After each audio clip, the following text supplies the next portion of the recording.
함께 묵상할 말씀은 요한복음 7장 1절에서 24절까지입니다. 요한복음 7장 1절에서 24절. 그 후에 예수께서 갈릴리에서 다니시고 유대에서 다니려 아니하심은 유대인들이 죽이려 함이르라. 유대인의 명절인 초막절이 가까운지라. 그 형제들이 예수께 이르되 당신이 행하는 일을 제 아들도 보게 여기를 떠나 유대로 가소서.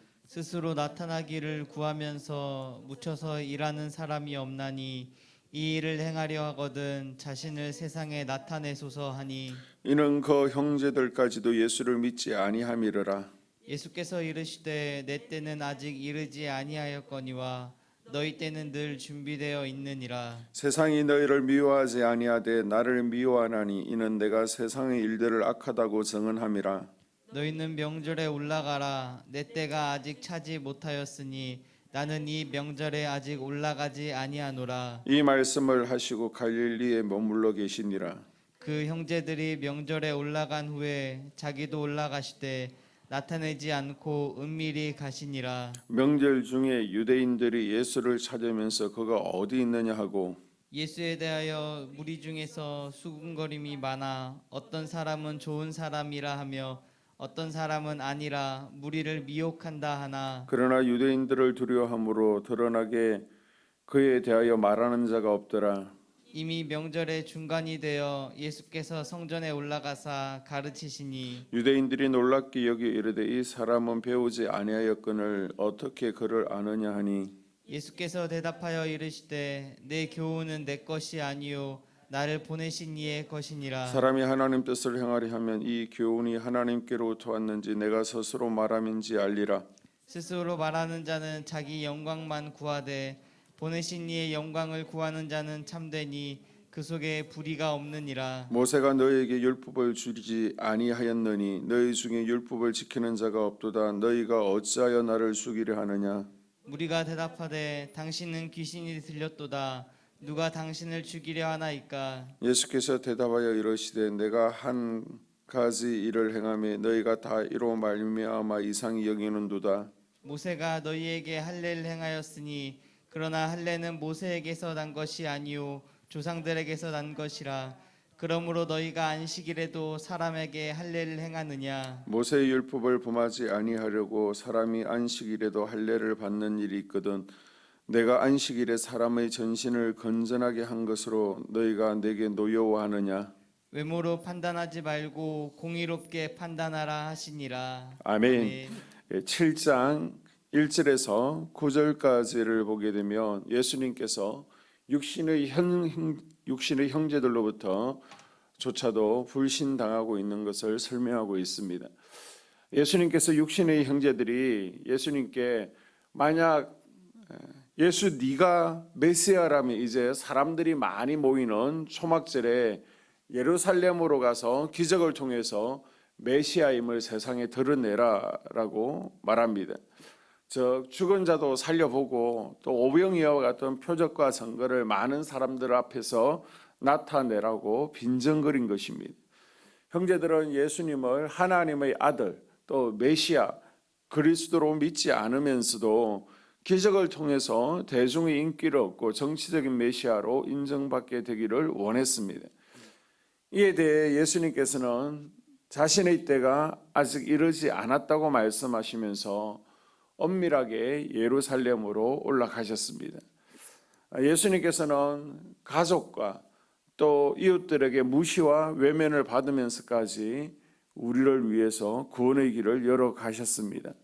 또한 대중의 인기를 원하지 않으셨고 오직 하나님께서 예비하신 길을 걸어가셨습니다. 이처럼 온전한 그리스도인의 삶을 우리가 살아가게 될 때 세상 사람들로부터 미움과 비웃음, 조롱을 받게 될 수도 있습니다. 그럼에도 불구하고 예수님을 따르기로 결단한 우리는 오직 주님만을 주인으로 모시고 살아갈 수 있어야 됩니다. 우리를 이끄시고 격려해 주시는 주님과 함께 늘 동행하는 한 주간이 될 수 있기를 주님의 이름으로 축복합니다. 10절에서 24절까지는 초막절에 대해서 예수님께서 가르치십니다. 요한은 독특하게 예수님과 관계된 초막절 이야기를 다루고 있습니다. 초막절은 유월절 또 오순절과 함께 제사장 나라 이스라엘의 중요한 3대 명절입니다. 이스라엘 백성 가운데 20세 이상의 남자들은 1년에 3차례 명절에는 반드시 하나님의 이름을 두려고 택하신 곳 예루살렘 성전으로 올라가서 하나님을 예배해야 했습니다. 제사장 나라 초막절의 역사는 모세 때로 거슬러 올라가게 되어지죠. 모세 때의 초막절을 비롯한 이스라엘 3대 절기가 정해졌습니다. 유월절 그리고 무교절은요, 애굽 땅에서 종되었던 곳에서 구원해 주신 하나님께 감사하는 명절이죠. 그리고 또 칠칠절 또는 오순절, 맥추절이라고 부르는 이 절기는요, 첫 수확 열매를 하나님께 드리며 감사하는 명절입니다. 그리고 초막절, 또 수장절, 장막절 같은 말인데요. 이 초막절은 광야 생활 가운데 하나님께서 우리에게 베풀어 주신 은혜를 기억하는 것입니다. 그리고 1년 모든 농사를 마감하면서 풍성한 수확 주신 하나님께 감사하는 명절입니다. 제사장 나라의 3대 명절은 모두 하나님을 기억하기 위한 장치였습니다. 그리고 3대 명절을 통해서 정기적인 신앙훈련의 장치였습니다. 하나님께서는 모세에게 빈손으로 나오지 말라라고 하셨는데 이것은 땅의 소출을 주신 하나님께 감사함 없이 그리고 또 아무런 의미 없이 하나님 앞에 나오지 말라라고 하셨습니다. 이 초막절은요 7월 15일로 모든 추수가 끝나고 곡식을 저장한 뒤에 지키는 절기이기 때문에 수장한다라는 의미의 수장절로도 명명했습니다. 초막절엔 집을 떠나 광야에다가 텐트를 짓게 되죠. 초막을 짓고 7일간 생활하면서 과거 40년 동안의 생활을 기억하게 됩니다. 또 자녀들에게 신앙교육을 시키는 기간입니다. 모든 절기 가운데 가장 많은 예물과 또 정성을 드리는 축제의 절기였습니다. 율법을 완전하게 이루기 위해서 오신 예수님께서는 제사장 날의 이 3대 절기인 유월절과 오순절, 초막절을 십자가 사건을 전후로 하나님 나라의 생수의 강으로 그리고 또 성찬식으로 그리고 교회의 시작으로 새롭게 바꾸시죠. 예수님께서는 십자가 지시기 전날 1500년 된 유월절에 그 유월절을 마지막 유월절로 지키시고 첫 번째 성찬식으로 바꾸어 주셨습니다.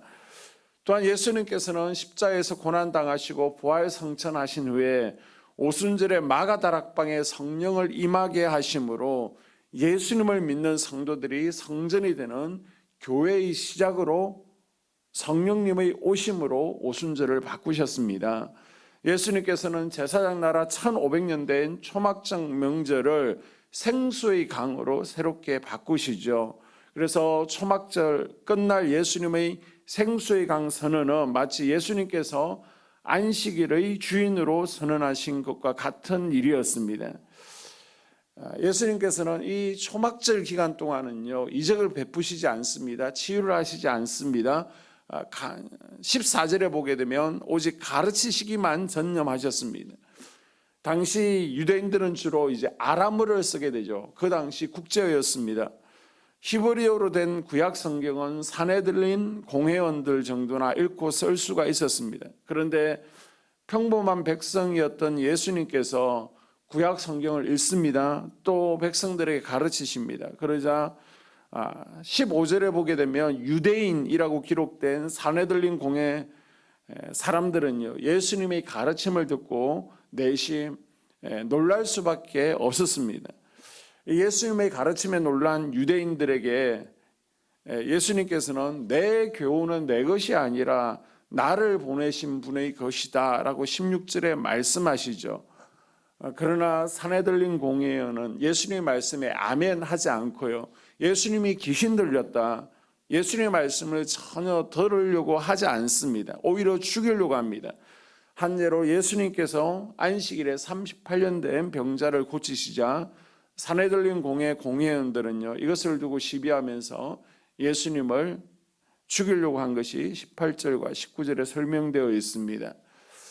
나를 보게 되면 나는 하나님의 살아계심을 경험했습니다. 하나님의 이적을 처음 했습니다.